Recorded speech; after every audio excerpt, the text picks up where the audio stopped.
Hi, my name is Debbie Phillips. I'm the founder of Women on Fire, and today we're going to talk about 3 ways that you can ease your grief. Did you know that tens of millions of people in the United States alone are grieving a loss? Maybe they've lost a loved one, maybe they've lost a job, maybe they've had some sort of a big transition that has entailed a lot of loss. So today we're just going to talk about 3 tips that can help you kind of ease whatever pain you're in around grief. And I think I'm thinking about this topic today because earlier this week I lost a really wonderful friend. She was 95 years old. She was someone that I saw, someone that was part of our social circle, someone who delighted and amazed me.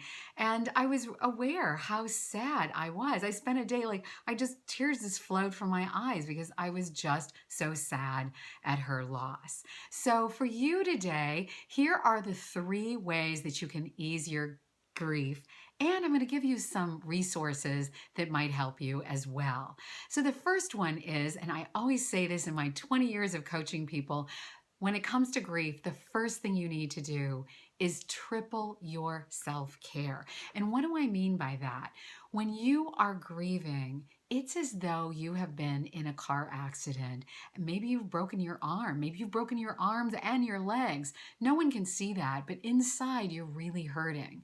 And so to really stop and take care of yourself, triple your self care, give yourself the kind of comfort you need, will go a long way in starting to ease your grief. Tip number 2, be with people who understand someone who's grieving. People who will give you a lot of space or come to your side when you need them. People who understand the roller coaster, understand the ups and downs of someone in the throes of grief. Because anyone who's had a loss, you know the loss, the feelings of the loss often come in waves. So be with people. Just for now, it's temporary. The situation is temporary, but surround yourself with people who are empathetic and understanding and give you a lot of latitude so that you can express your grief.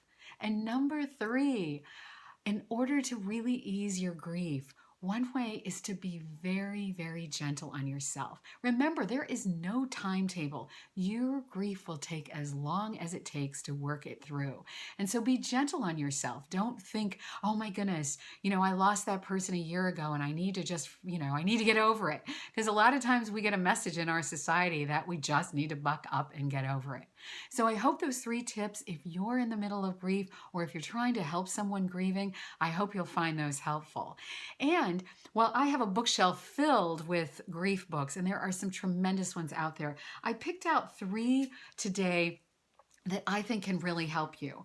And one is a book I have used since the 90s. It's written by a wonderful rabbi named Earl Grolman, and it's called Living When a Loved One Has Died. And it's just an easy to read book. Often when people are going through grief, they lose their concentration. But this one just has little snippets. You can open it up anywhere, see how easy that is, and it'll just give you a little piece of comfort.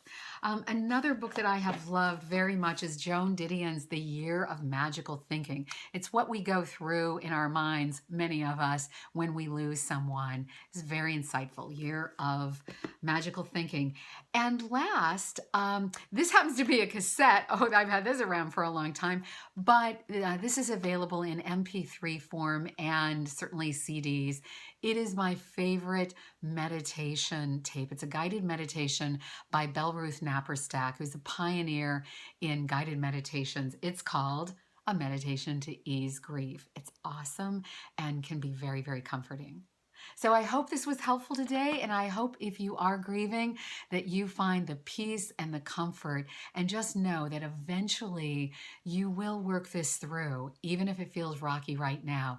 Eventually it changes and it can get much, much better.